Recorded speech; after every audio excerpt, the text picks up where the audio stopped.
I'm Christopher Walken, and I want to talk to you about Quince clothing. It's great. Makes you feel good, look good. It's crazy.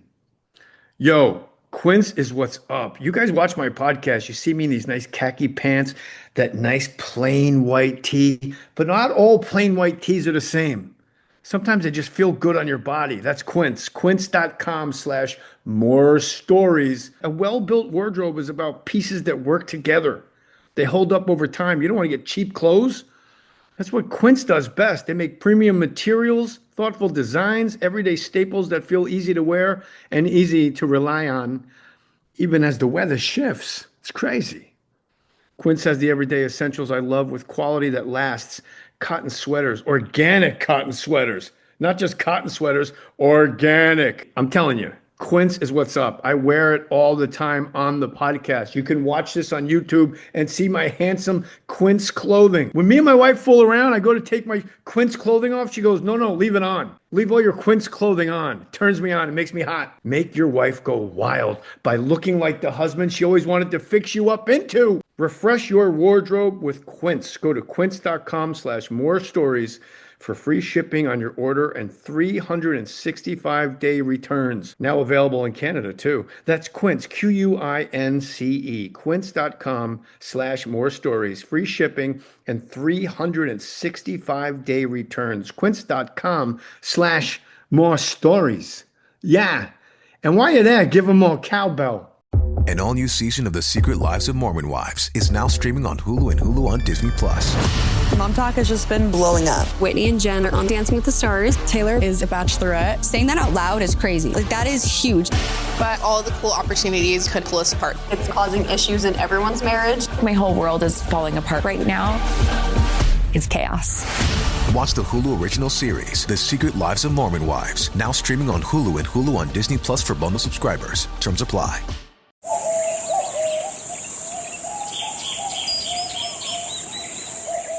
As a chef, I know flavor doesn't begin in the kitchen. It begins on the land. And Westhome's nature-led Australian Wagyu is a story written in the landscape of Northern Australia. Cooking is storytelling, and Westhome Wagyu carries a story of Northern Australia itself. Raw, powerful, and deeply authentic. It's a testament to the passion and care raised in the rhythm of Northern Australia. I'm Chef Maylin from 88 Club in Los Angeles, and I invite you to visit westhome.com/Maylin to learn more and taste a story only Westhome nature-led Australian Wagyu can tell. That's WESTHOME.com/MEILIN. Put your name on it. Just put your name on it. That's all I say. Be a man or a woman. Put your name on it.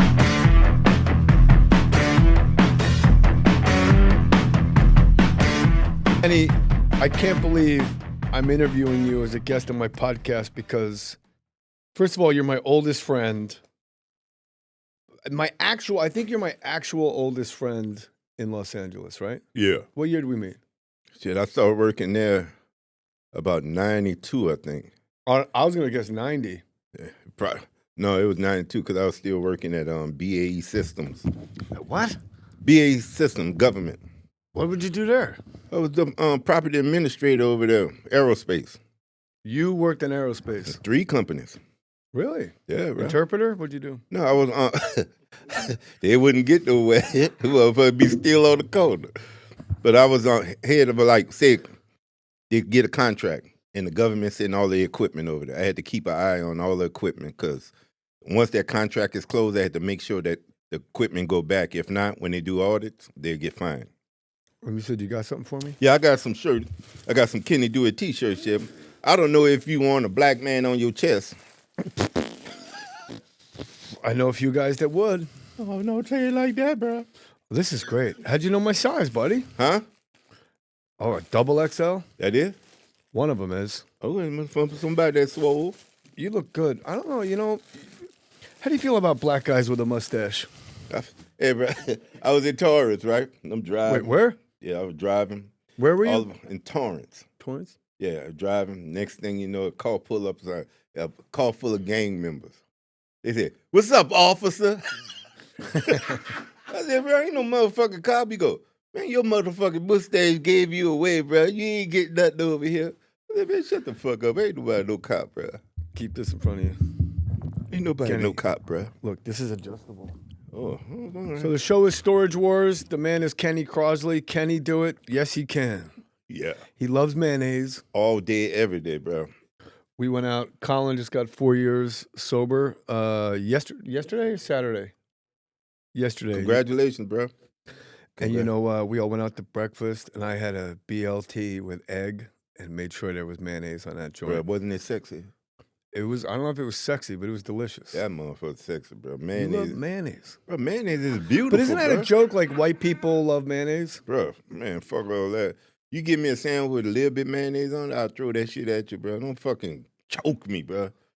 Yeah, but if you throw the sandwich with mayonnaise at me, now you have no sandwich and no mayonnaise. They gonna remake it, bro. They gonna remake that fucking time. They gonna remake that shit, bro. Especially at Subways. You should see they be like this all day. 3 minutes. Is that enough? Man, I ain't tell you to stop, did I? Like a big paint roller. Bro, they was on it, bro. I love that Dave Attell joke. He goes, "I'm in Subway.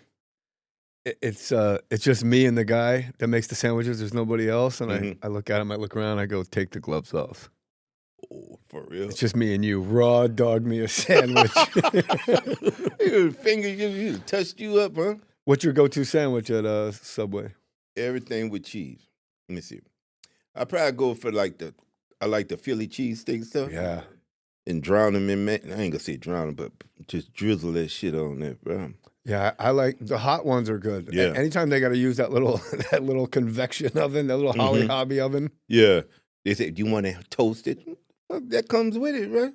Yeah, You get ain't that gotta little crunch ask to it. I'm getting fucking hungry. I might have to have Subway for dinner. For real? Do you like Jersey Mike's too? Oh, him, my boy. That's my boy right there. That's your boy? Yeah, that's my boy, Jersey. As soon as I walk in, we already know you want the big one. Yeah, the big one, bro, with the sesame seeds on the bread.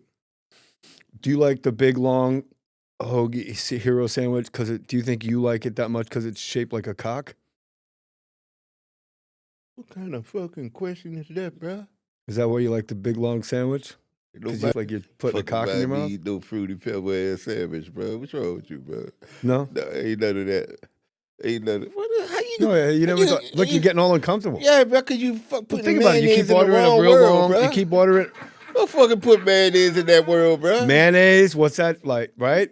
You need 2 hands for your big long sandwich, and hope there's a lot of mayonnaise. Come on, bro. You didn't know you were gay? Kind of bull. I don't eat fruity pebbles. I'm sorry to let you know, bro. I don't fool around. What is your favorite cereal, Kenny? Can he do it? Mine? Yeah. Let me see here. Put the fucking mic next to your face, you son of a gun. right now. Captain Crunchins. Captain Crunchins? Yeah. What about Crunch Berries? Nah, that's the purple dude, the blue dude. No, Blueberry. you're thinking of Frankenberry. Captain Crunch with Crunch Berries is the Captain Crunch with the little strawberry balls. Oh, yeah, that's it. You like just straight Captain Crunch? That's crazy. But that shit's sexy when it's sit in the milk, bro, and make the milk I know, feel but that's good. like going to an oral surgeon. Like that shit rips your mouth up. Bro, I got good dentures. Combat zone. How do you get? All right. So my friend Kenny is a doorman at the Laugh Factory, a guy I see 5 nights a week for probably 15 years in a row. I don't see you for 15 years. We go to a Lakers game. I meet him there. We're standing outside Crypto back then Staples Center, and these kids come up. They're like, "Whoa, shit! Can I get a picture?" I'm like, "Absolutely!" And then they hand me the camera. Because they wanted a picture with him. Now this is when I was in the middle of my drug addiction. I'm like, man, I know I'm high, but I ain't so high that I got the wrong guy. You told me. We need to talk, Kenny. We need to. Is that what I said? Yeah, you said. We need to talk, Kenny. We need to talk. And we were walking to the seats, and somebody said, "Can he do it? Can he do it?" You were like this. What the fuck? This motherfucker, bro. What the fuck? How long have you been on Storage Wars? Shit. Let me see. That meme of me is almost what? I've been by myself. I've been 6 years. What meme?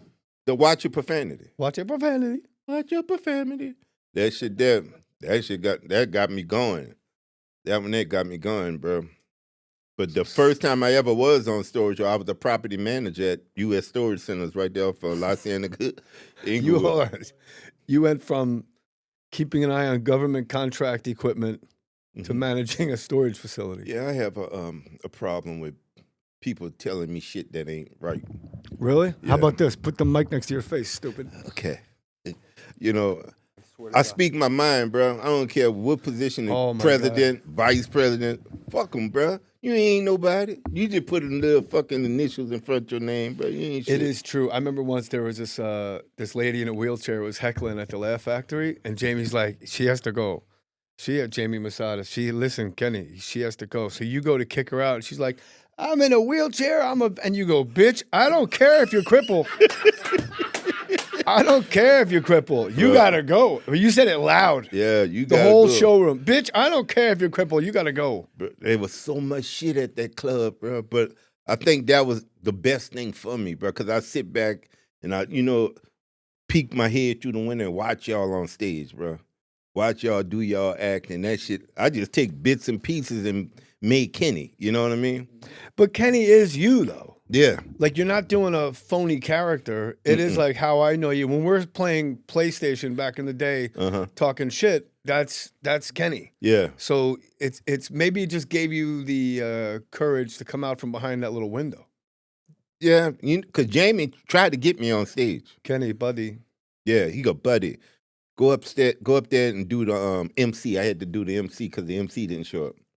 And he said, go ahead and do you. And I was introducing somebody, and he was on Def Jam Comedy Show. And the guy said, oh, what? I said, on Def Jam. Oh, what? I said, look, bitch, you got insurance? Don't fucking play with me. Jamie go, no, no. I remember I've seen many almost fights, and we've been side by side in a big fight. Yeah. That was a Kenny go-to. Was like, hope you got Medicaid. Yeah, back then it was Medicaid because Affleck Medi-Cal. That was a big. Hope you got Medi-Cal. Because Affleck wasn't in the picture. No Affleck. Nah, it's Affleck. Is the Laugh Factory haunted? Yeah. You really think so? Yeah, bro. I was in there one night doing something I shouldn't have been doing, and I'm sitting there. Well, what's that mean? Huh? Oh, like a... Si, senor. Yeah. I know 2 words. Si, senor. Yeah, and Spanish. And I seen smoke, bro. I'm like, who the fuck in here? So I hurry up and got it off, and I asked Jamie. I said, Jamie, is this place? Because that's Groucho Marx's old office at the top. Yeah. And he said he walk around and then shit. I'm like, man. So you saw smoke, like not a fire, like just smoke, cigar smoke. Where was this in the club? All right, you know right there where the bartenders be at. That they'll right where you walk in from the club to the bartender area. The smoke was right there, and I was on right by the door where the hostess always stand. I'm looking like this. I mean, what kind of bullshit is this? You will watch me do what I gotta do. How are you, Kenny? I was liquidating. And so, Kenny, so you see the smoke, it goes away, you investigate, you tell Jamie, and Jamie says, buddy, that's Groucho. Yeah, that's Groucho Marx, yeah. So I never knew there was a third story up there. Oh, yeah, that's where the motherfucker main office was up there, bro. Yeah, well, I didn't know that. You got to get, that's like the inner sanctum. Yeah. So you go to the second floor, then you go up to the third floor. Or maybe it is a fourth floor I'm thinking of? No. So I'm up in the third floor. This might be the hardest I've ever laughed, where like, you ever laugh so hard, like you got to leave the room because you might have to go to the hospital? Like everyone has to stop. Like, no, you don't understand. Like, I'm going to die. Yeah. It was like one of those. It was me, Ralphie, and Jamie, and we're smoking weed up there, and it was like that fucking crit-out, pitite shit, like turn you to stone. And we are it's Jamie, me, and Ralphie, and Jamie's behind his desk, and me and Ralphie are like in those little chairs. You know, Ralphie weighed 500, maybe 550 pounds. Yeah. And we're just so stoned. We're up there about 11 minutes. Nobody spoke. Our mouths are hanging open. We're just staring at the desk. And then out of nowhere, Jamie, little Israeli guy, just looks at me and goes, look at Ralphie. Just look at him, man. That's a big dude. I start laughing. Ralphie starts laughing. Ralphie realizes what he's laughing at and goes, hey, what the fuck? Yeah. And then Jamie goes to clap his hands and gets his forearm stuck on the glue on a FedEx envelope. And he's like waving around like he got little wings on his forearm. It was chaos. That was crazy, bro. Look at Ralphie, man. Just look at him. I remember Ralphie come through the door and he goes, so what was on your menu at Jack in the Box today? I said, well, I had 2 ultimate cheeseburgers with an extra mayonnaise, some curly curly fries and all. I said, what you had, bro? That shit was about 5 minutes long. I was like, God damn, you His order was 5 minutes long? Yeah, his order. Ralphie was a big dude, bro. And he drove a 4Runner. A 44 runner. Then he introduced me to his girl. He said, hey, man, I want you to write some music for my girl. I wrote the music and stuff. He goes, yeah, man, I don't think she could come in that neighborhood. Because I was living right in South Central. Bro, it's no joke. I remember I picked you up for I picked you up. First of all, two funny things happened tonight. I pick you up to take, I picked you up for that Laker game. Yeah. And you get in the car and you go, once you hit that gas, he always called me junkie. Once you hit that gas, junkie, don't slow down. Don't stop and start. Just keep going. Yeah. And I was like, I'm like, it's like that? Yeah. Why? Because they just thought I had a night. Then it was a Range Rover, right? Yeah, you had a Range Rover, and we was parked in front of the old house where I used to live. That shit looked like Amityville. Motherfucker, and that had ghosts in it, bro. That motherfucker had ghosts. Your house? Yeah, I always slept with the radio on, and for some strange reason, the fucking radio went to top volume. My uncle come running up to say, what the fuck you fat ass doing up here? Unplug it. I unplugged the music, still kept going. So I ain't never slept in that room again. With an unplugged radio. I unplugged the radio out the wall. It still was playing. So I started sleeping with rosary beads on. I ain't never took them off, bro. This rosary beads about damn near fucking, I was about 17 years old, bro. Really? Yeah, bro. What else happened ghost-wise? Over there, I'm sitting in the room. My cousin came. I had 2 chairs in there. Next thing you know, he sit down, and right next to him, the empty chair, you can see the ass print go down. He run out the room. I'm like, bro, you gonna leave me in this shit like this, bro? I heard, I've had many black guests on this podcast, and the ghost question, it's always like, nah, we don't fuck with ghosts. I don't fuck with him neither, but I don't know why he kept coming. But back then, I wasn't having no sex. And I said, look at here. If you're a female ghost, come and do what you got to do right now. My nuts was heavy. I had that marble backed up in me, bro. I had pimples coming all out my face. That's what happened when the marble back up in you. You got to get the Oxy 20 and all that shit. Wow. Yeah, I wanted the ghost to just rape my ass, as long as it was a female ghost. Yeah, you better be specific. Yeah. You don't want to be face down biting a pillow. Fuck all that, bro. And hear, help. You knock me off of my feet now. Hold still. Hold still. Tell the Joe Pesci story. Huh? Tell the Joe Pesci story from the Laugh Factory. With the puppet? What? With the puppet. Joe Pesci from Goodfellas. He came in. Oh, his girl was in there, right? What the fuck puppet? What are you talking about? Oh, because you remember they were shooting Full Frontal Comedy? Oh, that's Otto and George. Hey, bro, he was sitting next to me, right? Cock. Bro, he was sitting next to me, and I'm going over some rap stuff, because you remember I had left, I was signed with Bushwick Bill, you remember? All of a sudden, the fucking head went like this. I go, the fuck is wrong with it? Hey, bro, I told the fucking dude, I said, hey, bro, you don't take your hand out his ass, bro. I'm about to fuck you up right here, bro. And he go, "Achoo!" And then fucking head came off. Yeah, the dummy had the dummy's hair would flop forward. You see like his brains. His brain. He said something about Kennedy. Huh? He goes, "This is my impression of the JFK in Dallas, Texas. You can't say they don't love you in Dallas, Mr. President. No, you certainly can't. Put the top up, Norton. They're shooting at us." Bro, I told that dude, I said, bro, you don't take you and your little man puppet out of here, bro. I'm about to throw your ass out the window. But I'm on the show. I said, you might not be on that motherfucker. You keep doing that. I've watched them argue, those two. I was at Stand Up New York, and I went downstairs to use the bathroom, and it was like a long hallway. Like, like you were saying where you saw the smoke for the ghost, but not an open room, just like a railroad apartment.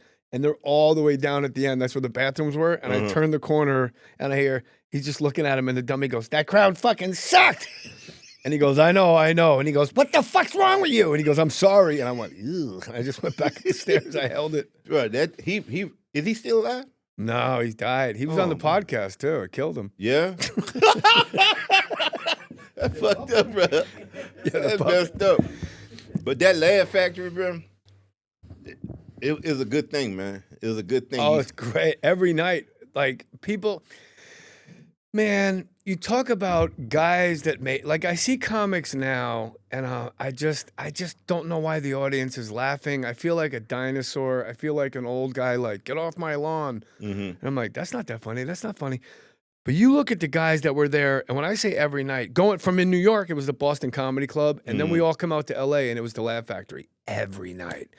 Me and Dane, Bill Burr, every night, and it was who's gonna have the best set. It was on. It was like a Wild West, like gunslinger.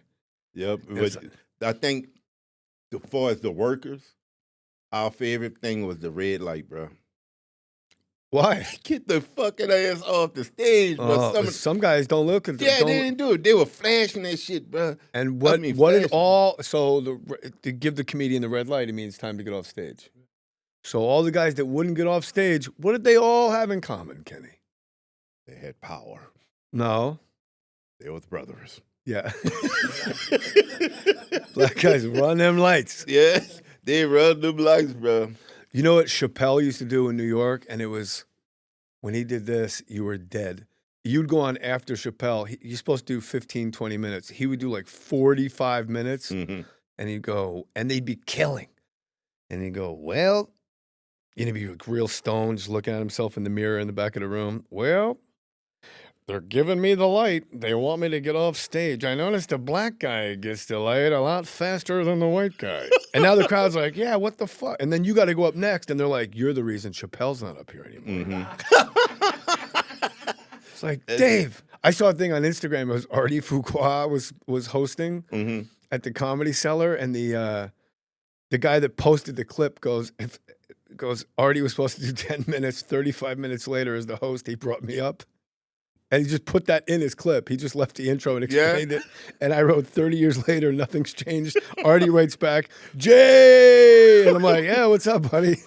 You know what time it is? Time to level up with Blue Chew. Put this little blue pill under your tongue. Let it dissolve. Boing. Yeah! Now you're a real man.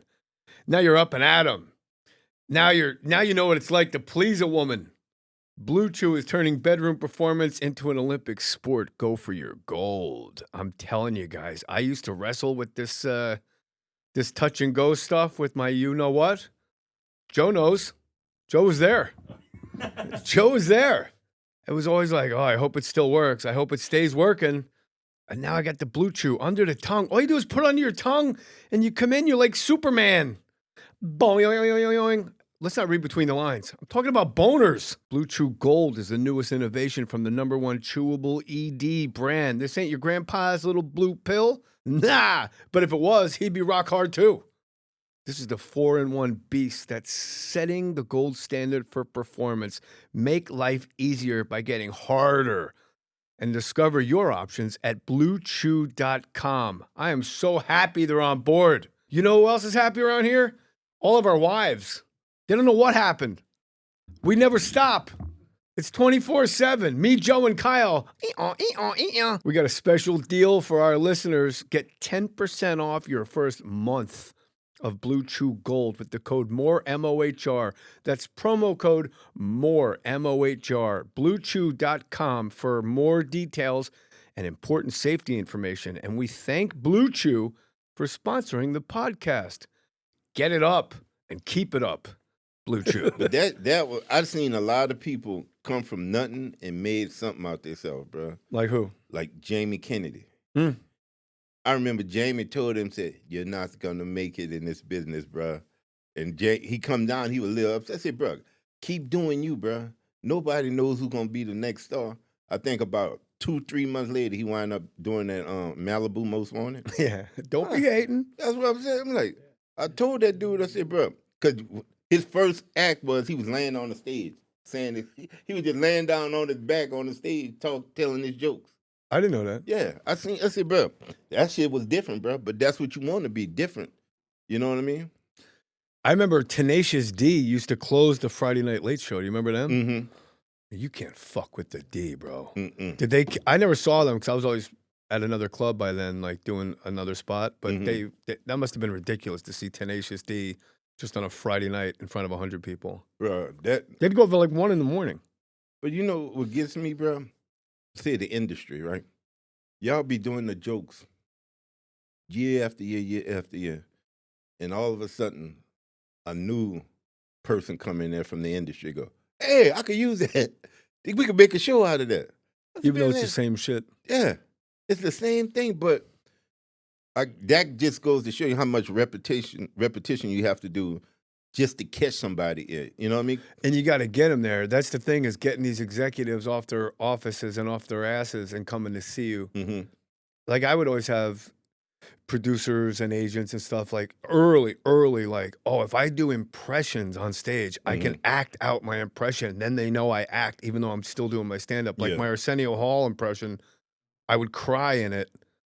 Like Arsenio Hall interviewing Lyle Alzado. Remember that? And he started crying because he was going to die in like a week. He's like, when I see how these steroids have ruined my body. And I would just make myself cry on stage because then Arsenio was like, yeah, I heard you was on the Raiders or something and something happened. What's that about? Yeah. It was just, but really the laugh was I was letting the audience off the hook because they were so uncomfortable that I was making myself cry. But that whole thing, watching these y'all comedians put their work in, bro, that shit blown me away. And then all of a sudden you got Dane Cook, you got Bill Burr, and my favorite, Bush Bradley. You know what I mean? That's your boy. That's he was my on boy. Storage Wars. Yeah, he did. He funny, bro. So Kenny and me have been talking about doing an episode of Storage Wars for years. We finally get it together. We're gonna go out to West Covina, or as Kenny says, West Covina. West Covina. We filmed it. Thank you. It's my co-host, Jose. We're out there. It is, remember like 2 weeks ago it was raining like in the Bible? So they go, all right, come on. Like it's raining so hard. The lady at home base, the production assistant, she's got to yell to me like, all right, so this is what we're going to, I'm standing right next to her. She's like, so I need you, we're going to rig your car with lipstick cameras, and then you and Kenny. I'm like, what? It's fucking pouring. Like somebody opened the Ark of the Covenant. It was nuts. She's like, we're going to rig your car with lipstick cameras, and then you and Kenny are going to drive and come back like you came to work together. Yeah. I'm like, okay. But now, she's like, not yet, but okay, get in the car. So we're driving around, we're just laughing. It's me and you. Mm-hmm. And they're like, that was great. Now, then they don't say anything else. And they go, okay, come on to the office. When they said go to the office, they didn't mean go in the office. Yeah. Me, you, that guy Ivy. Yeah. And Brandy. Mm-hmm. Yeah. Oh my God. We're standing outside the office for maybe an hour in the rain. In the pouring rain with these little stupid umbrellas. And then they finally let us in the office, and the auctioneer comes out. Everybody, auction's closed. See you in Riverside. Yeah. I was like, I'm not going to fucking Riverside. Yeah. It took me 2 hours to get here. That shit was West crazy. Covina. That felt like somebody punched me in the stomach because I wanted to do it with you so bad. We're going to do it, though. Oh, yeah, we're going to pull it off. That guy Roman was real cool. Oh, man. They're all good people. Bro, they love my ass, dude. They should. But was there a couple seasons you weren't on? Well, when they first started, I think maybe they just reran old ones and you weren't there. I wasn't there, but back then it was all in like 25 episodes at a time. So I wasn't on the first season, and I came like in the middle of the second season as a Barry, the Storage Wars thing. But then Barry started pulling me in slowly but surely. Now, how do you meet Barry? How do you? Oh, when they came to Inglewood to do a show. Yeah, I was a property manager, and yeah, I never even knew Barry, but everybody thought me and Barry knew each other because the chemistry was there. You know what I mean? And ever since then, me and that dude been friends ever since, bro. Did I meet Barry? No, I don't think you met Barry, but y'all like two peas in a pod, bro. Yeah, y'all just alike, dude. The other thing that happened that night, I picked you up at the Laker game, and you told me, "Drive real fast, junkie. Don't slow down." Because of the gangbangers? Yeah. Is I go, oh my God, we got to call my sister Julie. Yeah. Oh, no, I was on the phone with my sister Julie. Yeah. You got in the car. I'm like, what's up, man? And my sister goes, why are you talking like a black guy all of a sudden? To me, like she called me out on it. And I never knew I code switched like that before. Yeah. I didn't know I did that. How does that happen to you a lot? Like white people talk to you like, what's good, bro? What's up, man? Say, bro, it's kind of scary, bro, because I think the white people love me way more than the blacks, bro. That ain't scary. You want that. Nah, bro, because Because there's more of them. Yeah. Yeah. Like, I can't even go to Walmart, bro. I had a dude following me, and I like, what the fuck he following me for? So I went around real fast. Next thing you know, I was behind him. I said, bro, what the fuck you doing? Oh, Kenny, I'm just a fan. I said, why you just don't come up, bro? I'm about to fuck you up in the frozen food section, dude. The fuck you doing, bro? Nah, can I get a picture? I said, yeah, bro, you can get the picture, bro. But, like, I do Walmart deliveries. What's that mean? I deliver food. Well, you also, do you still drive for Uber? No, they kicked me off. What? They kicked me off. Well, first of all, you're driving for Uber just because you didn't want to sit at home. Yeah. Because was your wife giving you an ear beating? Well, then I wasn't married then when I started. Oh, not the neck? No, not the neck. I wasn't. What is she, Thai? No, Filipino? she Filipino. Not a boy. Yeah, she Filipino. Yeah? Yeah, she good girl. And you drive, she seems cool. So you were just driving for Uber. You must have loved that. Bro, I was you getting so many jokes, bro. You told me once a midget got in your car. Yeah, I was in the SUV. And I'm like, a black SUV. I had a black Don't bring race into it. Jose. And I'm looking to the right. I'm like, damn, who make his pants? His fucking waist was like this, but his pants length was like that. I'm like, damn, what the fuck? So all of a sudden, I hear somebody say, excuse me, are you Kenny? I looked out the window. I said, yeah, bro. Damn, man, you might have to cancel this one because it's going to be hard for you to get in the truck. No, I'm running fucking late. I said, bro, get you a Prius, bro. It's easy for you to get. No, I'm running fucking late. So he trying to get in the car. I just got the car washed. His armor rolled and shit. He slipping, falling down and shit, bro. I'm like, what the fuck wrong with him, bro? About 5 minutes went by. He get in the back of the seat. He going, I'm saying to myself, I don't want this motherfucker dying in my car. I got asthma too. I said, hey, bro, you want to use my asthma pump? Because I got asthma too. He go, shut the fuck up. I go, what? Say one more fucking word. We going to see what's going on. You know my crazy there. I said, bro, what the fuck is you talking about? He said, say it again. Say it again. Bro, before I could say so, this motherfucker standing right behind me and is whispering in my fucking ear. He told me, he said, say one more fucking word, I'm going to smack the living shit out of you. This nigga had this little sausage-ass finger in my face, bro. I said, bro, you don't sit your little ass down. That motherfucker whap in the back of my fucking head. I went, holy shit, bro. I thought I had to look back to see if he hit me with a hammer. That shit hurt. He popped the piss out, and then all of a sudden a little tear coming, so I'm trying to hide it. He go, pull a car over so I can kick your monkey ass all over. I said, bro, what you gonna do? Beat up my fucking kneecaps? That motherfucker, you monkey motherfucker. He was kicking the back of the seat. Pull a car over. We at the red light, the lady blowing the horn. She go, are you guys okay over there? I said, nah, he having little issues, but I'm about to solve his fucking problem right here. He said, come on, motherfucker. I'm tired of y'all taking me. This motherfucker called Uber. Tried to get me fired. All you did was offer him your asthma pump. Yeah. The motherfucker, all that he told, and Uber called me and said, hey, Kenny. When he picks up your asthma pump, it's like he's going to do it with two hands. Hey, you remember we went to the Dodger game? And the little dude was trying to bust the peanuts? Fucking, I said, damn, them peanuts big. Why this hot dog was so fucking big, bro? I totally forgot about that. You forgot? He kept kicking you in the back of your head, the little feet. Midget with peanuts. He's like, I got to get some of those big-ass peanuts, junkie. I've never seen peanuts that big. Like, damn. And then his little legs, he was doing this. And you stood up. Who was the catcher back then? Mike Piazza or something. Yeah. You got up. You were, you fucking suck, Mike Piazza. I was like, oh, my fuck, we about to die. Mike looked right at you. Really? I said, come on, calm down, bro. And then you thought the bird in the stadium was trying to get your hot links. Fuck, man. There was a bird just like flying around, and Kenny keeps covering up his stupid hot dog. He called his hot dog a hot link. That bird trying to get my hot link, jungle. And the bird, but then after like an inning, I'm like, he's right. That bird's just they got the best the spicy hot dogs. Yeah. Them mugs good, bro. So the midget guy, excuse me, little person. You know what they say? Like, you can't say midget anymore. And I disagree. I swear, because they're, you know. Because I said it on the show, and they said, no, we can't add that. I need to be able to say something. I'm like, oh, man, but I love them, though. In Vegas, they got... So hold on. He calls Uber, yeah. And you got fired for that? No, Uber called me, and they go, can you pull over? We can see you moving in the car. We need to talk to you. We had a complaint about it. I said, about what? He said, the guy said you kept calling him names. I said, what guy? He said, you kept calling him, oh, you talking about the fucking midget. He go, no, you can't say that. I said, what, fucking? No, the other word. Midget? And somebody in the background bust out laughing, bro. I'm like, what the hell is this? He said, yeah, man, we can't have that kind of, stuff going on with the company. We might have to release. I say, so you calling to fire me after I got my ass whipped by a little midget? He said, what you mean? I said, he popped me in the back of the fucking head, bro. I didn't do nothing.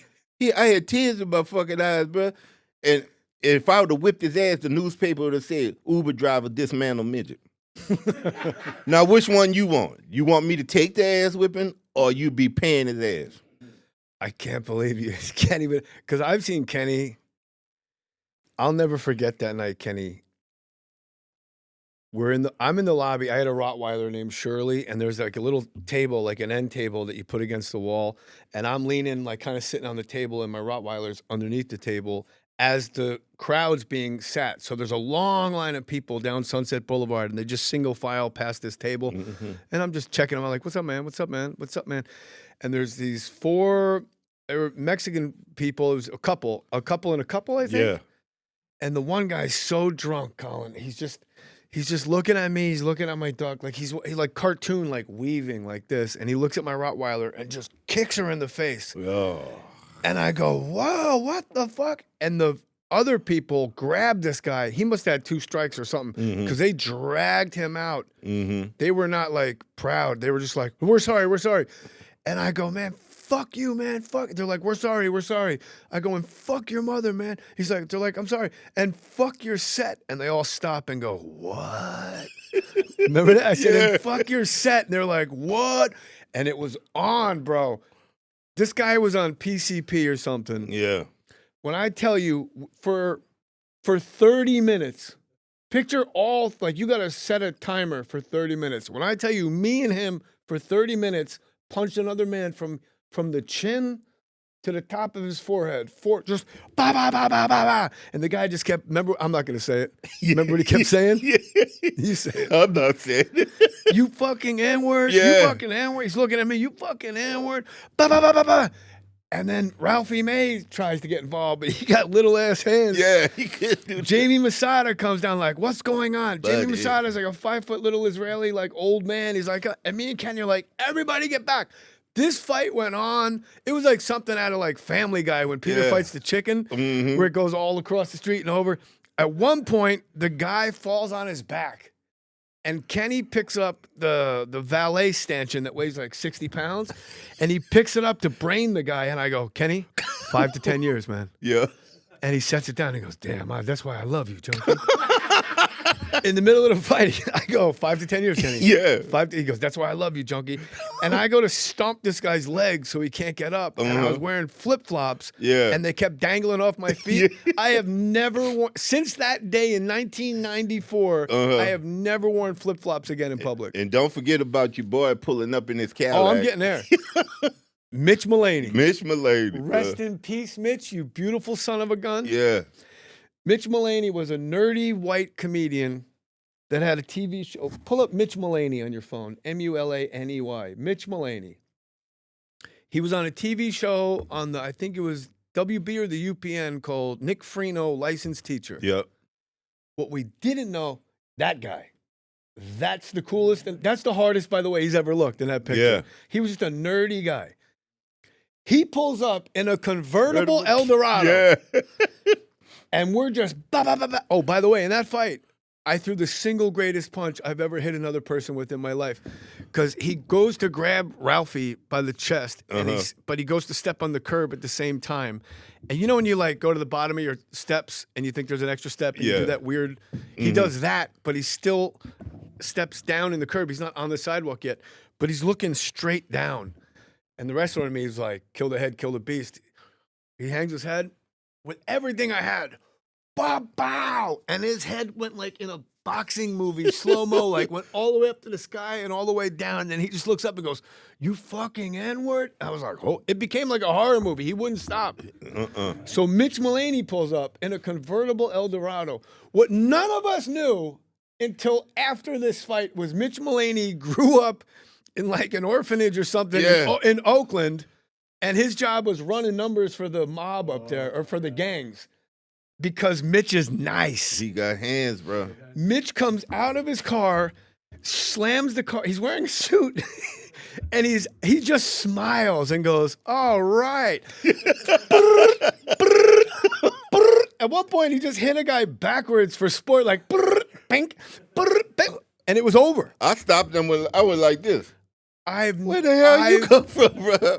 Mitch Mulaney. Yeah, bro. And you were huge then. You were like big. 310. Yeah, I was over 300. And at one point, they were holding that guy back in front of Greenblatt's, which is the deli next door. I love that And place. you go, let him go. Yeah. And that guy ran at you as fast as he could, and with everything your mama ever gave you, you just went, bam, boom, and he went up off his feet, hit the deck, hit his head, and just got up. You fucking N-word. Bro, that shit was crazy, bro. They had so many fights there. But remember when the cops came and they tased and beat the shit out of him? Yeah, yeah. And then I want you to remember what you're about to say, though. Uh-huh.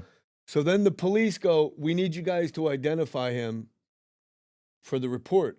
And me, Kenny, Mitch, Ralphie, and Jamie are like, nah, I'm okay. Like, we didn't want to go near the guy. It was like Freddy Krueger.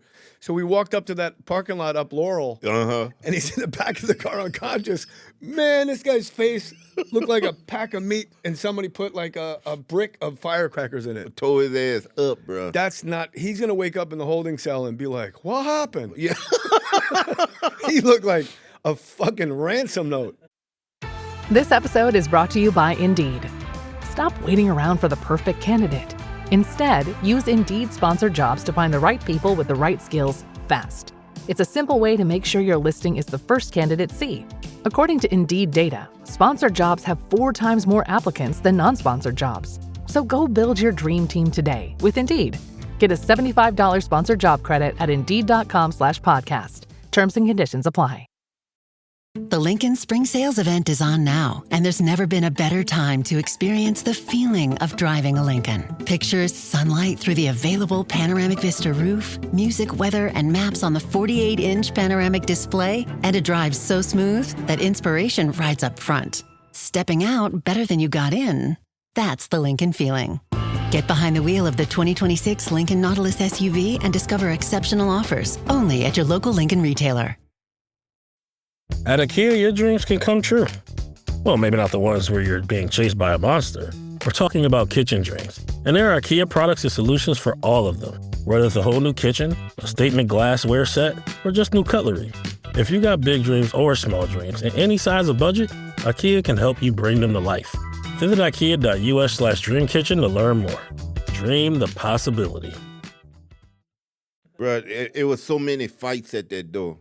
Really? Jamie told me, he said, Kenny, if you don't get in no fights this year, I will give you the money I would have paid for the lawyer. I said, how much that is? $75,000. Mm-hmm. I'm like, bro, I got this. Bro, I got this. Bro, it got to like, I said about the 10th month. The Asian guy come in there, bro, you know, the 2-drink minimum. The waitress go, oh, Kenny, he don't want to buy no drink. I go, oh, man. I said, yo, bro, you got to go, bro. You got to buy a drink. He said, I ain't buying nothing, nigga. I said, hey, bro, let me talk to you in the lobby. That's the best way I could get him out closer to the door.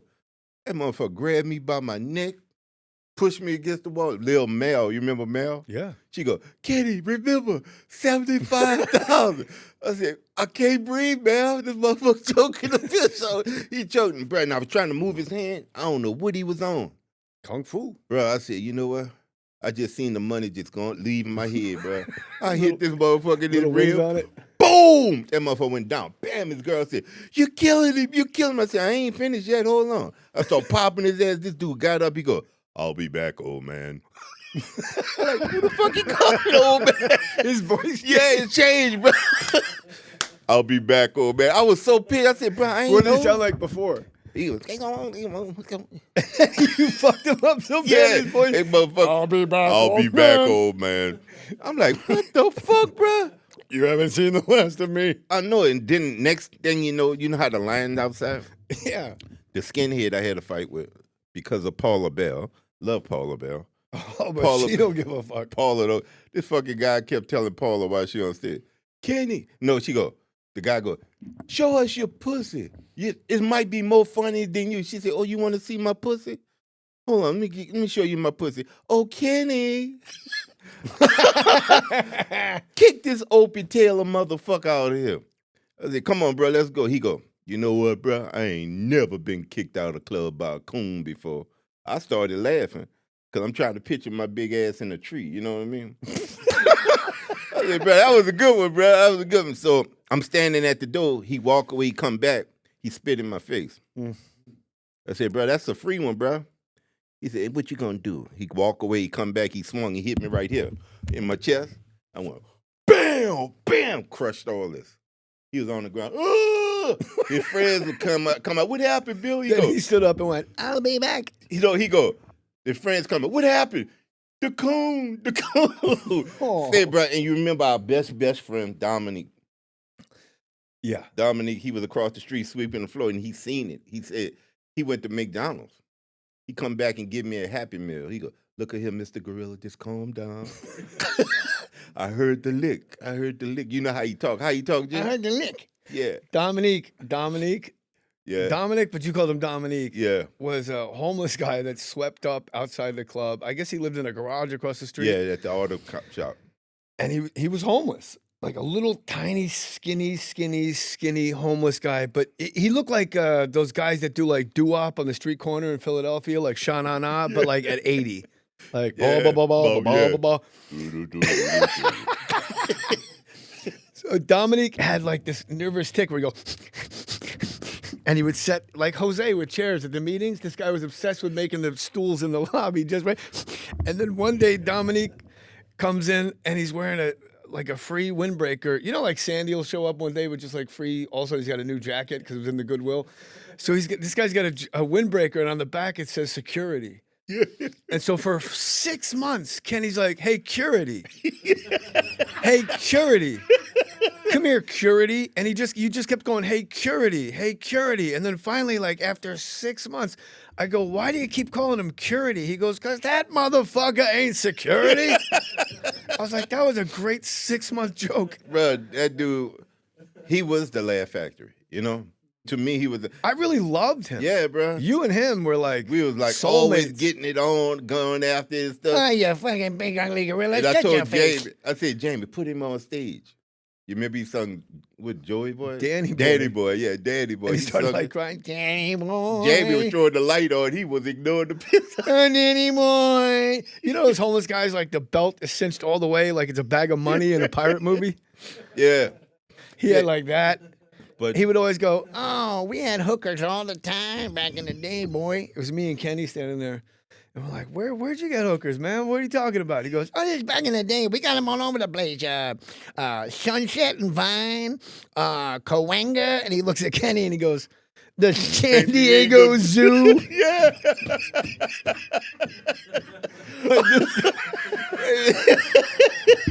That shit was. I looked at that, and he looked at you like crooked, like the San Diego Zoo. I remember once it was me and Bob Marley, not the singer. We're standing out there, and he just walks by, and Bob Marley would do a great Dominique and be like, "Sucker, don't knock it." Yeah. And then he just looks at me and Bob and goes, "Boy, you sure would make a great clown in the circus, boy." He had one tooth. You remember that one tooth? It would not fall out. And you kept giving him Doritos. I give him Doritos to see how he could chew it, but he just sucked them. You said suck on that until he just suck them till he gets all soft and shit, bro. But all right, don't knock it. Saturday night. He kept saying, "Don't knock it." Like you go, "Dominique, how you been?" "Don't knock it." Yeah, bro, Sucker. it was a Saturday night. San Diego Zoo. I think it was the girl came with Fraser Smith or something, bro. This girl was so pretty, but she had a couple of them Laugh Factory drinks, right? And next thing you know, she come out to get some fresh air. She's standing on the side of the wall. Guess who walk up on her? Ooh. Dominique. I don't know what he told that girl, but Dominique was like, they were kissing, bro.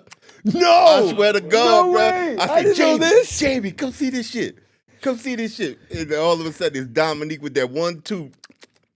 And she was up there. That girl was so pretty, bro. I'm like, wait till she wake up and sober up from this shit here. Dominique said, "Yeah, I can call you tomorrow." I don't have a phone. I ain't got no phone, Jack. That shit. And Jamie told. She says, "Are you gonna call me?" And he goes, "All right, don't knock it, sucker." He'd go like this, "Jive turkey." I I wish he was still alive, but He's dead? I don't know, bro. How does Jamie not know? Jamie probably know, but Jamie told me something, bro, about him, about Dominique. He said, Kenny, all I do is see Dominique. I pay him. All I do is see him coming out the bank. He got his little piece of paper in his hand. So Jamie went to the teller and said, hey, I'm the one that's paying him. How much money he got in his account? Jamie said, he's a fucking millionaire, bro. No, he ain't. That's what Jamie told me. Really? Jamie told me he was a fucking millionaire, but he got so much money in the account. But he don't spend no money. Why couldn't I, Jack? Jamie said he had $1 million in the fucking bank. I said, Jamie, you lying, bro. Remember what he'd always say about my Rottweiler? Oh, I sure is a beautiful animal, man. Yeah. Thank you, beautiful animal. Me, me, me, me, me. He pet her and go, me, me, me, me. That's a beautiful animal. San Diego Zoo. San Diego Zoo, bro. oh, But my. that place was, Butch Bradley can fight, too. whoo, that's about. Atlantic City. That's why I was like, wow, Atlantic City guys are no joke. You know what I was thinking to myself, bro? You and Butch a tag team match in the WWE. That shit would have been On the same team. I don't want to fight Butch. Yeah, on the same team. Y'all would have. Butch got nothing to live for. Butch is the real deal, bro. Yeah. Butch, you and Butch, I know y'all could have been good tag team partners. Woo! Yeah. Who's your favorite wrestler of all time? The Road Warriors. Yeah. Hawk.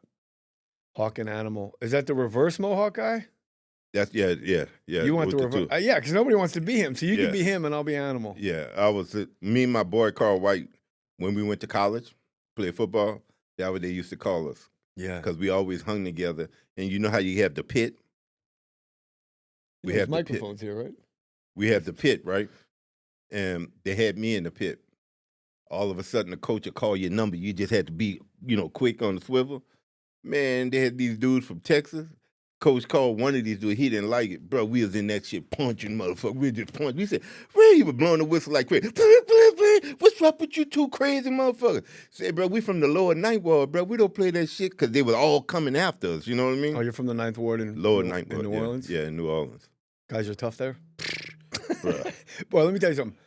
I remember me and Walter were at the Super Bowl in New Orleans, and we had to go somewhere for Fox Sports, and that cab driver got lost. Holy shit. You can keep Compton, Harlem. They ain't got shit on the Ninth Ward, All bro. my life, I was bullied, bro. Growing You? up. Yeah, bro. I wasn't a fighter. Jay, if I tell you this story, bro, I had a problem with midgets. They had a midget at the school. My brother Kevin, he was always telling people, you start fights with the 6th graders. I'm in the 4th grade. He goes, I'm going to get my big I was brother. a junior in high school. I'm going to get my big brother for you. And the 6th graders will come and go, hey, that's your little brother? He said, you going to kick our ass? They whip my ass every day, bro. So they had these 2 brothers and the little guy. The little guy come up to me and punch me in the nuts. And the 2 big brothers says, what you going to do?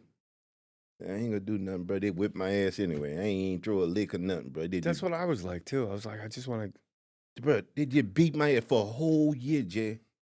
A whole year. I even told my daddy, he said, why you coming home with all these knots? I said, I'm getting jumped by 3 people. And one of them the midget. And I kept telling him it was a midget, but it had two big brothers, right? Mm-hmm. So I said, they were running after my ass. I said, once I hit the corner, because I knew my parents sitting on the porch, they're going to see this shit, right? So I hit that corner, I turn, I see all 3 of them. All of a sudden, the 2 big brothers stop. And it looked like I'm being run by a midget. My daddy go, what kind of fucking bullshit is this? He running from a little dwarf? I said, bro, there's 3 of them, bro. There's 3 of them. My mama go, come on, man. Come on. You got to stop lying. You got to stop. I say about the 2nd month, I just kept coming home with hickeys, bro. And my daddy followed me. And he seen the 3 dudes, bro. I'll be back, old man. Yeah. Bro, I love that story that you changed the Chinese guy's voice. Bro, so I said, all right, 6th grade, graduating. I said, I know everybody going to go to Cohen Junior High. I'm going to go to Lawless. To avoid it. Yeah, to avoid it. I hear you. Shit, who I see on the first day? Hey, buddy. The 2 big brothers, they go, you know the ass whippings don't stop here. So I joined the band. I started playing the drum because they practice longer. Shit, they joined the band 2 weeks later just to kick my ass, bro. Them motherfuckers couldn't even play an instrument, bro. They whipping my ass. I had the drumstick and I went like that. They must have took some kind of karate because they were kicking the shit out my hand. I'm like, holy shit. So I said, I seen the football team practicing late. I said, fuck that. I'm going to join the football team. Fuck it.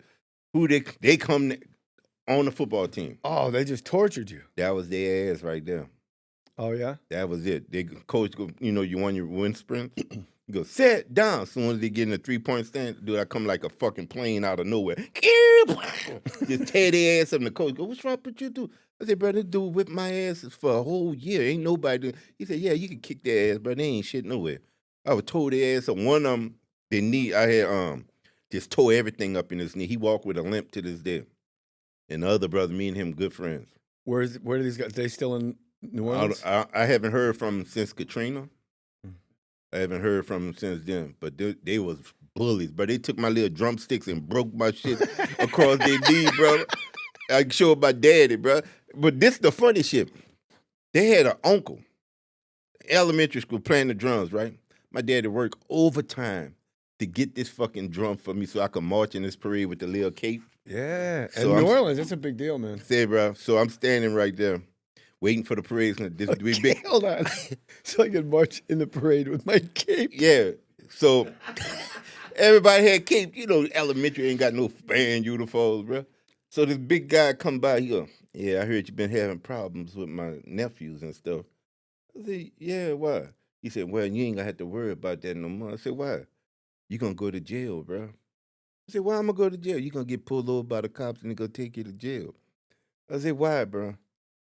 What grade are you in? I'm in the 5th. I said, why? He Because go, the car you're in is stolen and you're not old enough to drive. He go, because you don't have no license plates on the back of your tennis shoes. I had no namers. Oh. He said, you're going to have license plates on, you don't have nothing on the back of your shoes. So probably when you get a block away, they're going to pull you over. So dude, I got out the fucking parade. I went home with the fucking drum on my shoulder. My parents looking for me in the parade. They didn't see me. So when they pulled up, I'm sitting on the step. They said, what happened? I said, they said I was going to go to jail, man, because y'all bought me these old cheap-ass shoes. He said, what's wrong with the shoes? They ain't got no license plate on the back. They ain't got, my daddy fucking just fell back on the ground, buzzed his fucking head. He was laughing so hard, bro. My mama said, the fuck that got to do? You know how hard he worked to get you that damn drum? I said, don't worry about it. I'm going to make up, but can you just go get me some shoes with a nameplate on the back of the motherfucker? What did your dad do for a living? He was a longshoreman. Oh, you told me that at Storage Wars. Yeah, he died over lifting all that shit, you know what I mean? Aneurysm busting his fucking head. It's a good way to go, though. Yeah, but they say it's like a light switch. He kept saying his head hurt. Oh. And he was working with his dad. His daddy was a longshoreman, too.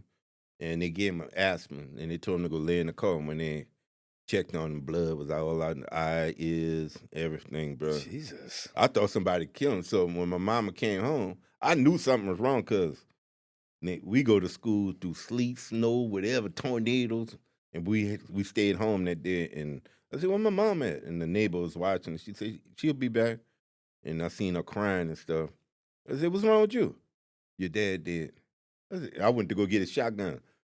I got the shotgun. I said, who did it? My mom hit me in the fucking, poof, nobody, stupid. She popped me in the fucking head so hard. But that was like. I'm glad you didn't bring the shotgun to school and shoot the dwarf. Dude, that's bad luck. You kill a dwarf. Say, bro, that's probably like a mirror. They say if you break, they say if you break a mirror, it's 8 years luck, bad luck. If you kill a dwarf, I don't know, man. I don't know, but in Vegas, there's a club with just a midget wrestling in Vegas. I would love that. It's up there. And I went one time. I haven't seen a folding chair so small. I said, what are you going to do with that little bit of that chair? He hit the dude on the back with the chair, bro. Well, you ever I see him on Instagram all the time. There's that wrestling league. I think they're called micro wrestling. Is in a club in Vegas?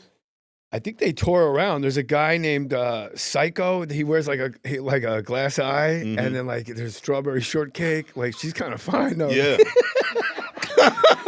Like it is what it is. Can I get a slice of that pie, girl?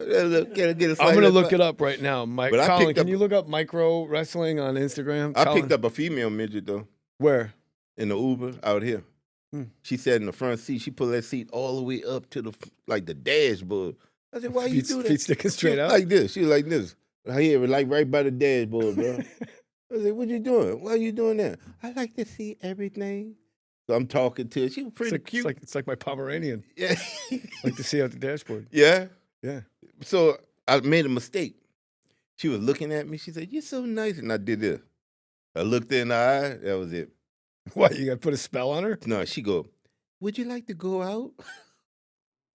Like, bro, I can't do Keep that going. shit, bro. I can't do that. So how's it go from the Uber to the next? So you didn't do it on the spot.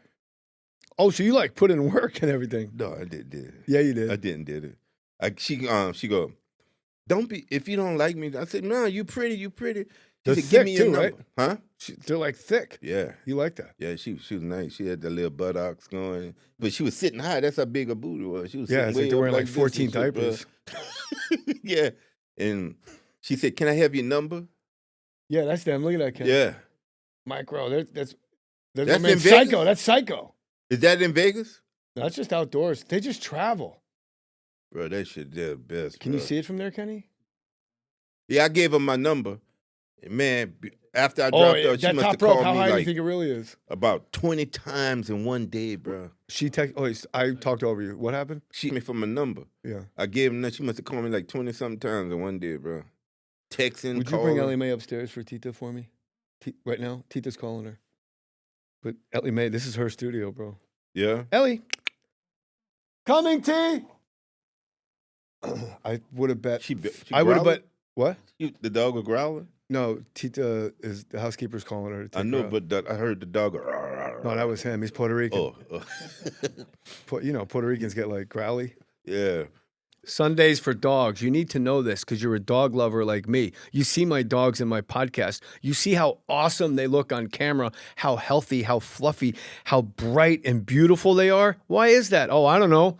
Maybe it's because they eat Sundays for dogs. You know what the first 4 ingredients of that stuff is? Beef, beef bone, beef liver, beef hearts, beef. It's all beef. It's incredible. Then they get to like quinoa and stuff. Sundays for Dogs is so good for your dog, maximizes your dog's quality of life. Look, friends, the proof is in the podcast. Look at my clips and look at these happy damn dogs. We love the idea of feeding our dogs real, fresh food. Now you can. It's all in that beautiful yellow bag that says Sundays for Dogs. A veterinarian and a mom came up with Sundays for Dogs. Shout out to Dr.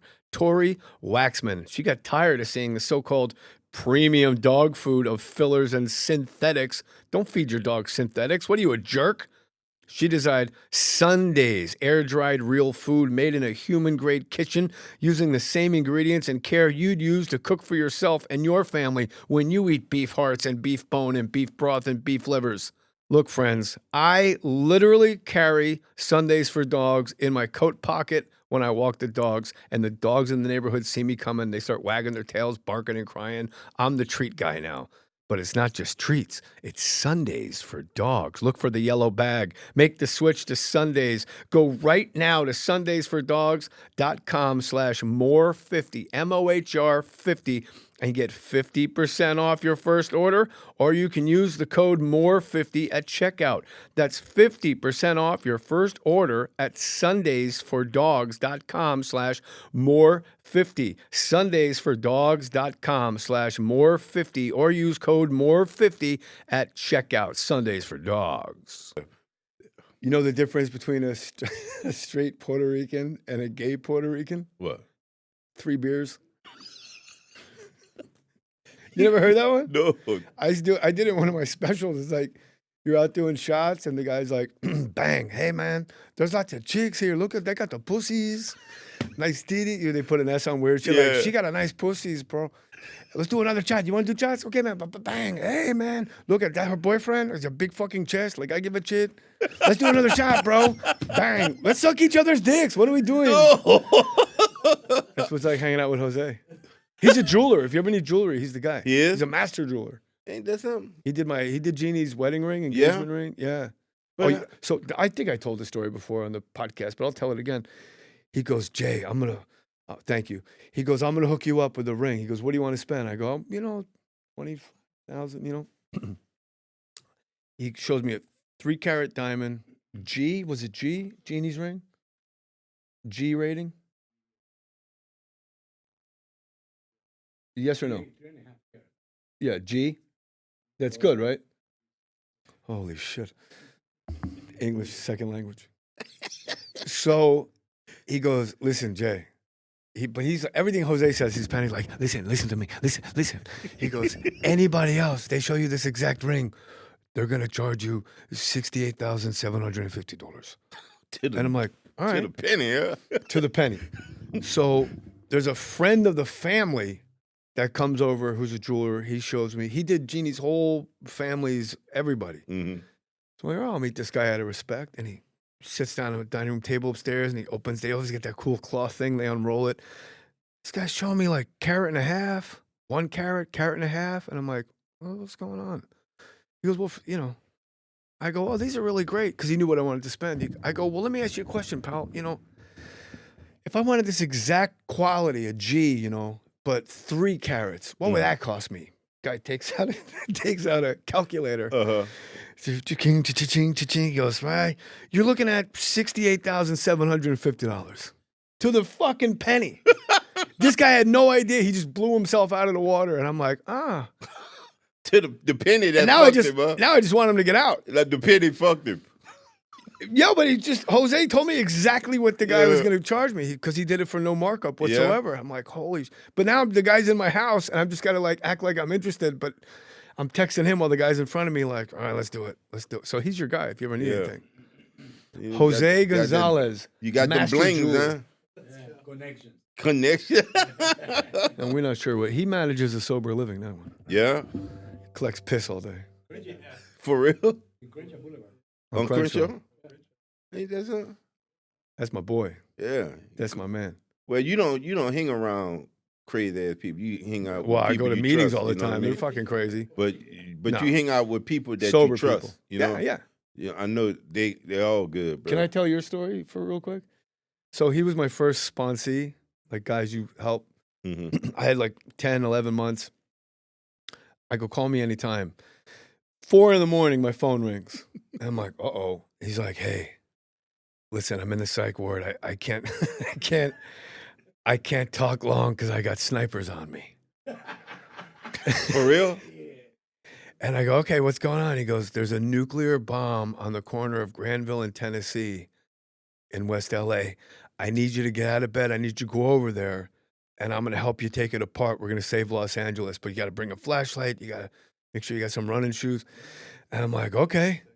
I go, by the way, who told you all this? He goes, the CIA.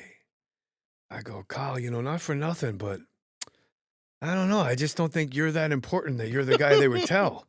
He's like, what do you mean? I go, there's scientists, there's like generals in the army, there's politicians, there's physicists. Mm-hmm. I don't think you're that important. They reach out to you. And in the middle of that like psychosis, he goes, oh yeah.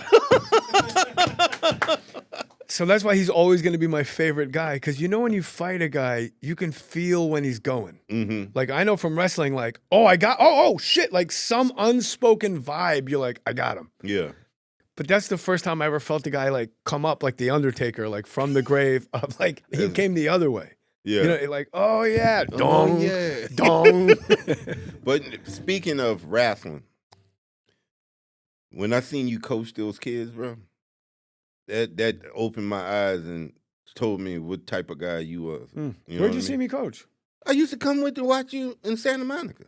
Palace? Oh, at the open match? Yeah. At Santa Monica High, upstairs? Yeah, upstairs. Bro, there was like Thunderdome in that fucking place. Because Yeah. there was no age restriction. So you'd have like 7th graders and you would have like a world champion judo throwing guy. It was like 6 mats. It was massive. Santa Monica High on the 2nd floor, like where they do Yuckaholics. Mm-hmm. It's down by the track. Yeah, that blew me away how you work with these kids. Oh, I love it. And then you was training one kid. He went to Michigan or something? Nick Suriano, yeah. Yeah. That's where I blew my knee. I was fucking with him. With him? He Damn. came, I was at Peninsula High. He comes up next to me and he puts me in like this body lock. Bro, it was like, I don't know what it's like, but it was probably what it feels like when you get pinned in your car, like between metal. Yeah. That fucking car. I was like, holy shit. Like when you just know you're with a predator. Mm-hmm. 2-time national champion, one at Rutgers, one at Michigan. He just puts me in a side body lock during the practice, and I go, I'm not wrestling you in front of the kids. What are you, nuts? But I that grab just his hands, take a step to my left, and my leg just goes. Get the fuck. I wasn't even wrestling, just taking a step. And it did that. I should have just wrestled him. But yeah, it just showed me what type of person you are, bro. You know how you take the time to work with the kids. That's my favorite thing. That's what I'm saying, bro. I'm like, look at this dude here, I bro. can't wait to get. Thank you. I can't wait. I just went back to Palisades, made amends to that coach and everything, and because I can't keep driving down to fucking Palos Verdes to coach. That's crazy. It's too far. But you had a glow, like your face, bro. I was high. Nah. Nah, but just working and showing these kids the techniques and stuff, you know? I was like, look at Junkie. When he said, hey, Junkie. I said, Junkie. I said, and he said, hey, I want you to come see the class I teach rap. I have no memory of you coming with me. No, It's funny. I came with a folding chair because, you know, WWE, bro, I'm ready to put the chair on somebody's head. He said, There was a guy, big fat guy, Brian Jones. Mm-hmm. This guy had a belly, he had a belly like it was, you've never seen anything like it. Just a nerdy white guy. Remember that guy, Bill Kirkenbauer, like an old comedian, like where they're bald on top and they just got that Friar Tucker on the side. Mm-hmm. He looked like that, but like boom, like 100 pounds of belly. He was a world champion judo. And he'd be like, so like you got all shit. You get jujitsu guys coming in. You had USC Wrestling Club. You had guys just coming in like they wrestled at Cornell, but they needed some time on a mat. Yeah. So it was everybody wrestled everybody. It was the great equalizer.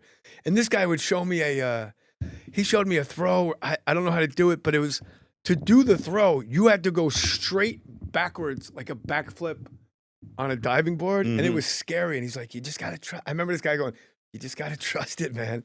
You just got to trust it. You must have had a strong ass neck, huh? Well, you don't land on your neck. You just go and you kind of do a little rotation on your way down. And I remember once I was wrestling live. I forget who I was wrestling, and this guy was fucking me up. It was a kid, like a high schooler, was fucking me up. And I'm the coach. It's a bad look, bro. And I got grown man strength. And I'm like, fuck. And I see him getting tired. He like that thing, putting the head down like this. It's like the red light flashing on your engine light. I'm like, oh, like I saw that shit. I see that. So I get in real close and I grab his wrist and I shoot up his armpit. And I'm like, man, fuck. I'm losing already. Fuck it. Man, that could have been on an Olympic poster. That was the single greatest move I've ever done in my life. And it was only seen by 2 people. What? It was, I was nuts. I remember I'd wrestle live for like a minute or two. And then I'd walk off the mat. They had a squat rack and it had like the 45s on it. Yeah. And just to make my guys afraid of me, I would just bang out reps of squats. Then I get a jump rope, and then I go right back out. I'd leave with like blood on my face from banging my face into the back of their head, making sure their face stayed in the mat. Like, keep your ass down. But you know, when I was growing up, I didn't know nothing about that wrestling. I didn't either. I didn't know nothing. All I knew was WWF, and then WWE. I mean, I loved it. WWF was the greatest thing. I just remember right before freshman year of high school, it was like, all right, if you want to sign up for fall or winter sports, you got to go to the cafeteria at this time. And I went. And I didn't even know what, honestly, Kenny, I didn't even know what I was standing in line for. I was just maybe baseball, maybe football. And I looked next to me. I go, what are you here for? And the kid next to me, Kenny Heft, looks at me. Real nerdy guy, just looks at me and goes, I don't know, wrestling? I go, yeah. And I just signed up for wrestling. Yeah, bro. I love that shit, man. Man, my mama used to take us to the damn wrestling, bro. In New Orleans? Yeah, in New Orleans. Where would they do it? The Municipal Auditorium. It was the Freebirds, the Junkyard Dog and all them. And my mama go, y'all ready to go? She said, yeah, I just had, we couldn't afford all the good seats, so y'all gonna be sitting up with the pigeons. I'm like, what? Where you gonna be sitting? She in front row. She in the front row, bro. I'm like, what kind of shit? But she really thought the shit was real, bro. Yeah. She had a red soda. The Freebirds always wore white. Oh, no. Man, my mama, because that was the year when they threw the lie, supposed to threw the lie in Junkyard Dog's eye, and they blinded him. Yeah. Say, bro, my he mom, walked around, you know, kayfabe, he walked around for like a week, like out in public. You at the restaurant, you have to feel his way across the room. What? Yeah, they sold it back then. Bruh. Oh, next thing you know, my mama took her red soda and hit Michael Hayes in the back of the head. He had red shit on him. I said, bro, we got to go get our mama, bro. We running down there. We running. Carl was like this. Bro, what y'all going to do? You know Carl sucking the thumb, right? Man, next thing you know, Terry Gordy, he see us. He said, I'm gonna kick y'all, motherfucker. I took off running. I left Carl ass right there. And I looked, where Carl? I went back. Carl was like, yeah, motherfucker, you know that shit. I would grab Carl. Terry Gordy coming after and shit. I had to run up the steps with his ass, bro. And next to Terry Gordy was the two brothers and a midget. Bro, chasing you. I would love to see their ass right now, bro. I swear to God. I remember I was in like maybe 6th grade and I was at the Jersey Shore and I'm watching WWF wrestling. It came on like 10 in the morning on Saturday. And Tony Atlas was doing a promo, Mr. USA. Yeah. Big black guy. And my grandmother, an Odessa, Texas school teacher on bed rest with a hospital bed in the house and that machine all night, whoosh, breathing oxygen and an oxygen tank and shit. She's over my shoulder and she goes, I love me some Tony Atlas. Turn it up. I was like, damn. It wasn't until like I got older, I realized like grandma was like, she said, I love Tony Atlas. That shit wrestling was everything, bro. Jimmy Snuka was my guy. And when they took him out, I cried. For real? Yeah, because he killed his wife, so they had to write him out. Yeah. He was going to jail. Yeah, that shit crazy. And it was Lou Albano, and somebody pile drived him on the cement floor, and they took his puka beads and rubbed it across his face, made him bleed. Shit, that's Lou Albano. That's when he was the man. Who he was managing when Cyndi Lauper was going against him? Because at first, Mr. T and Cyndi Lauper, Lou Albano, I don't remember, but it was like a whole thing. That was like WrestleMania and MTV. Yeah. It was a big deal. Yeah. And I remember WrestleMania was like at movie theaters. Mm-hmm. There was no home box office or like you had to go to a movie theater to watch WrestleMania. Bro, that shit. I always hated Bob Backlund. You did? Just some fucking dopey cracker. I remember once they're like, we go live again to Bob Backlund, who's going to set the world record for a squat thrust. What are they called? When you bend down, you kick your legs out, and then you jump up? Burpees. Yeah. But back then, it was just squat thrust. So they'd have a match, and they just cut to Bob Backlund backstage doing exercises. I'm like, this guy stinks. And his stupid manager. What you thought of the sheep herders? I don't remember the sheep herders. You walk like, oh, those are the... yeah, they had tooths missing and stuff. That's fucking... what were their names? The sheep herders. Yeah, but they had another name later. They did? Remember these guys? Ho! One of those guys is still wrestling. He's like 80. And he moves in slow motion. And he got a little toupee on. For real? The Bushwhackers. Yeah. The Bushwhackers. Wasn't it amazing? Like, you know what they don't have now in wrestling is there was always guys when you and I were watching it that were like pretty good, but they couldn't win. But they'd win once in a while on the undercard. Like Tony Geary, Salvatore Bellomo. These guys were like pretty good guy. You're like, well, maybe he's got a chance. Now it's just like, now I will say this on WWE, you don't see any matches with jobbers anymore. Like just some guy in tights getting his shit beaten out of him by Big John Studd. You remember Mr. Wrestling #2? Yeah. Well, I knew him from Pro Wrestling Illustrated magazine. I'd ride my bike to another town because this magazine rack had Pro Wrestling Illustrated, and I'd look up the rankings from like AWA or like Mid-South. It'd be like Mr. Wrestler #2. Mid-South, that was it. And Cowboy like parts unknown. Yeah. Height and weight not unknown. Yep. Mr. Wrestler #2. Mr. Wrestler #2, he did the knee lift. That was his move? Yeah, the knee lift on him. I think Hulk Hogan, I never liked him. You know? That finishing move was the dumbest one ever. Jimmy Snuka flying through the air. I was jumping off the cage. Me and Seth Rollins. He sat right where you were sitting talking about that That's match. my dog, bro. When I seen Seth, I'm like, bro, man, I should have been here. He's a great wrestler, dude. Yeah, bro. Did you see him when he came back? Oh. And he had the mask on? Oh, bro. That shit was badass, bro. All right. Oh, you watched the Elimination Chamber? I just saw the highlights. Bro, that shit. I was up in there eating my fucking 10-piece chicken and some popcorn. I'd be fucking up some chicken watching wrestling, bro. Thanks for breaking the stereotype. It's real, man. It's really real. And Becky Lynch? Oh, they're a perfect couple, bro. They're at a Lakers game, and she kayfabed me at the game. This guy, Dan Cohen, he's the head of Paramount. He's like, you got to get Becky on your podcast. I'm like, yeah, you're welcome whenever. She goes, I got a lot to say. There's some things on my mind. Yeah. And I'm like, what's going on? She goes, there's one ref, and they're crooked, and I'm 0-5. I'm undefeated, but I'm 0-5 against this one ref. And I'm like, does this lady know that I know it's not real? She lost a belt, said it, bro. And she had a T-shirt on with magic marker, the real ECW champ. I'm like, lady, We're at a Lakers game. Relax. Bro, she lost her belt, man. But her and Seth, they make a good couple, bro. They're good people. Good couple. Our kids bro. go to the same school. For real? You know why Mackie didn't go? You see Mackie today? Where yeah? Still in the valley. You know why he didn't go to school today? What? Armpit hurt him. He had an armpit rash. For real? I gotta talk to my brother. Yeah, you do. Say, come on, Mackie, bro. What's the craziest thing you ever found in a storage unit? The craziest thing I ever Hold on found? a sec. Let's clip the thing about him out. Yeah, thank you. The craziest I don't wanna thing hear I about it. ever found in a storage unit that really meant something to me? Yeah. It's just this episode that came on Saturday. The premiere came on this Saturday. What was it? It was old leather football helmets. Oh, really? 1942 or some shit, bro. Is that the kind you wore when you played? Hell no, I ain't wear that. But I'll be back, guess old who man. did the appraisal? Vince Ferragamo. Oh, Rams. Bruh, that shit was funny, bro. He looked at me, go, I heard you played football before. I said, yeah, I played a little football. He said, after this, we're going to go out and throw some balls. So it wasn't raining that day? And no, it wasn't ready. So I played a little center in high school. He said, we're going to go ahead and shotgun. I snapped him the ball. He hit him straight in the. He said, oh, my crotch. But he threw the pass. Man, I thought I was running fast. But I see the fucking clips. I said, bro, y'all got to speed this shit up, bro. I look like a fucking crab running across the field, bro. I was like, what the fuck is this, bro? But that's when 60 hit, you know. I'd be 60 this year. It is amazing. Those guys just throw a ball different. I remember in Jerry Maguire, like the guy that played my quarterback, these are like USFL guys. Mm-hmm. 30 yards, it makes that hiss sound, and it comes. You're like, fuck, that hurts my hands. Mm-hmm.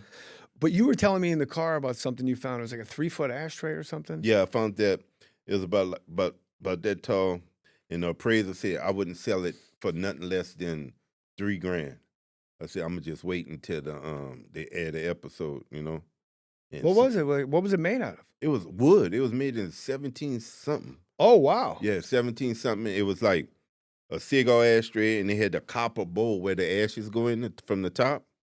I'm like, man, what this shit? Cause I don't smoke, but I got a phone call on the FaceTime on Facebook, and the guy from Florida, he go, hey, this Kenny. I said, yeah. Hey man, you still got that ashtray? I said, yeah. He said, I got $6,000. I said, I'm bubble wrapping that bitch right now. Yeah, I sold it to him. What do you make a year doing that? Well, not your fee from the show. Oh, from but selling? What do you guys get to keep all that money? Yeah. Oh wow. Yeah. Can you make a living just doing that?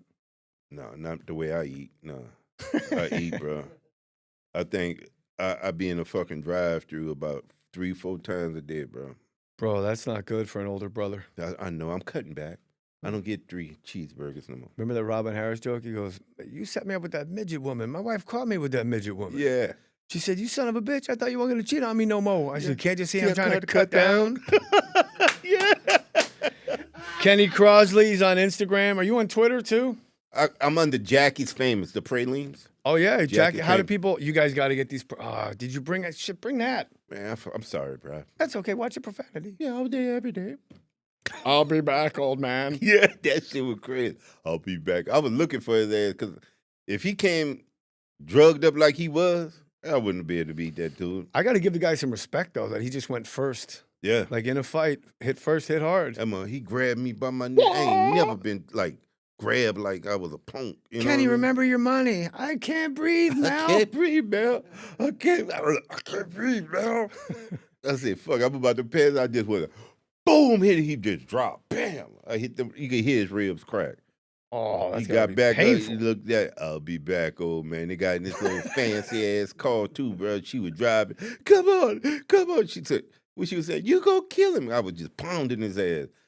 That guy that was on PCP that we fucked up. Remember somebody on Sunset Boulevard? It's bumper to bumper traffic. Like nobody moves because it's like a party back in the day. Angeline pulled up in the middle of the fight. Yeah, the pink And car. Walter goes, Angeline. And she looks, he goes, you ugly as a motherfucker. Yeah, I remember and she that. goes, she's trying to get out of her. Yeah, I remember that shit, bro. I was pretty good. But I remember somebody in traffic in the middle of this fight, just from Sunset Boulevard, 2 lanes deep, you hear, fuck him up. Yeah. And that guy just turned around, walked to that car, and punched the windshield out. Man, I remember when they had like skinheads down the street. They had a concert somewhere down on Sunset, and the traffic was backed up. They were just talking shit, bro. Next thing you know, he jumped out the car, but the traffic started moving. Bro, he was looking for the car. People ran his ass. He got stabbed. You remember the guy who got stabbed in Gacho Grill? Yeah. That was him. Mm. They stabbed him up in Gacho Grill, right next to the grill, bro. It was the chef, I heard. Man, they stabbed his ass up good, bro. He said the chef. Oh, this is overdue, and this is good. I love you, buddy. I love you too, brother. Episode over. Jay Mohr's my uncle.